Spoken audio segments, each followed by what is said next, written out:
एक ऐसा वादा जो अभी तक पूरा ही नहीं हुआ और हजारों प्रदर्शनकारियों के खिलाफ अभी भी मामले दर्ज हैं। अब एक नई डेडलाइन दी गई है, वो भी सिर्फ 2 दिन की।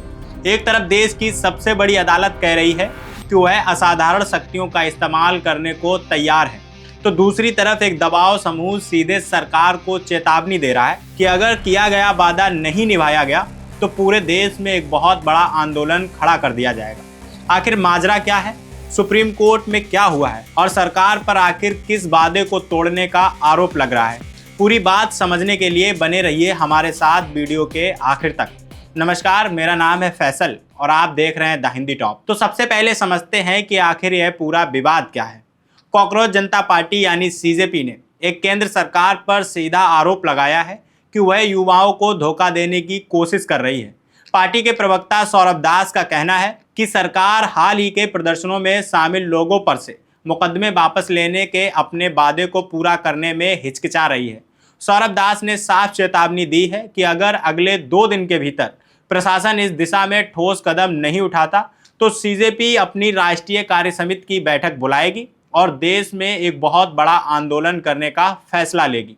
अब यह वादा आया कहां से है, यह समझना भी जरूरी है। दरअसल 25 जुलाई को तत्कालीन केंद्रीय शिक्षा मंत्री धर्मेंद्र प्रधान ने इस्तीफा दिया था। यह इस्तीफा नीट, यूजी और सीबीएसई से जुड़ी गड़बड़ियों को लेकर हजारों प्रदर्शनकारियों के संसद की ओर मार्च करने के कुछ ही दिनों बाद हुआ था।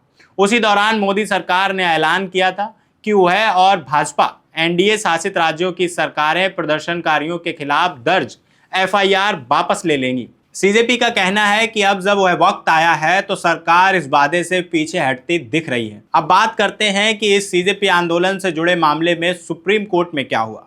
प्रदर्शनों से जुड़ी याचिकाओं पर सुनवाई करते हुए मंगलवार 18 अगस्त को सुप्रीम कोर्ट ने कहा कि वह संविधान के अनुच्छेद 142 के तहत मिली असाधारण शक्तियों का इस्तेमाल करके प्रदर्शनकारियों के खिलाफ दर्ज मामलों को रद्द करने के लिए तैयार है। मुख्य न्यायाधीश सूर्यकांत ने भी स्पष्ट किया कि जिन मामलों में शामिल लोगों की आपराधिक पृष्ठभूमि गंभीर है उन पर अदालत में अलग से चर्चा के बाद ही फैसला लिया जाएगा। लेकिन यहाँ एक अड़चन भी सामने आई है। अधिवक्ता बृंदा ग्रोवर ने अदालत को बताया है कि दिल्ली पुलिस ने अब तक प्रदर्शनकारियों के खिलाफ दर्ज एफआईआर की पूरी सूची ही साझा नहीं की है। इस पर सीजेपी ने सवाल उठाया है कि जब तक सूची नहीं मिलेगी तब तक एफआईआर रद्द कैसे किए जाएंगे।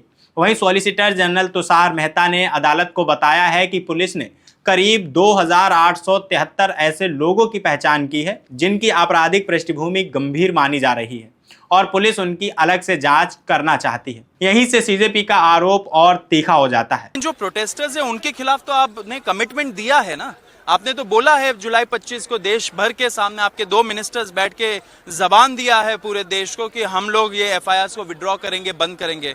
जब सुप्रीम कोर्ट आपका जिंदगी आसान बना रहा है यहाँ से एक झटके में बंद करके, तो आपको क्यों डिले करना है। ये डिले इसलिए कर रहे हैं कि देश के युवाओं के साथ वो एक कॉन्स्पिरेसी खेल रहे, वो एक साजिश रच रहे, वो सोच रहे कि कैसे हम लोग लपेटे ये सारे प्रोटेस्टर्स को। देश का युवा ये एक्सेप्ट नहीं करेगा। आपको मैं बता देना चाह रहा हूं कि अगर सरकार अपनी मंशा नहीं बदलती है, जल्द से जल्द अगर एक्सपीडिशियसली वो एक्शन नहीं लेती है, तो कॉकरोच जनता पार्टी का जो नेशनल वर्किंग कमेटी है वो एक बहुत इंपॉर्टेंट मीटिंग फिर से बुलाएगा एंड उस मीटिंग में हम लोग डिसाइड करेंगे कि आगे का क्या एक्शन होना चाहिए, कैसे सरकार से वो मांगे पूरी करवानी चाहिए। सौरभ दास का कहना है कि दिल्ली पुलिस, जो सीधे केंद्र सरकार के अधीन काम करती है, ने एफआईआर की सूची देने का वादा तो दूर बल्कि इसका सक्रिय रूप से विरोध किया है। उनके मुताबिक अगर यह सूची सामने आ जाए तो केंद्र सरकार के साथ साथ भाजपा और एनडीए शासित राज्यों की सरकारों के लिए भी प्रदर्शनकारियों के खिलाफ केस खत्म करने का रास्ता खुल जाएगा। लेकिन सरकार खुद इसमें रोड़ा अटका रही है। सौरभ दास ने यह भी कहा कि सीजेपी ने सरकार को अपने वादे पूरे करने के लिए पर्याप्त समय दे दिया है और अब सरकार को इस पल की गंभीरता समझनी चाहिए क्योंकि उनके संयम को कमजोरी ना समझा जाए। ये बहुत बड़ी बात कह दी है सीजेपी के प्रवक्ता सौरभ दास ने।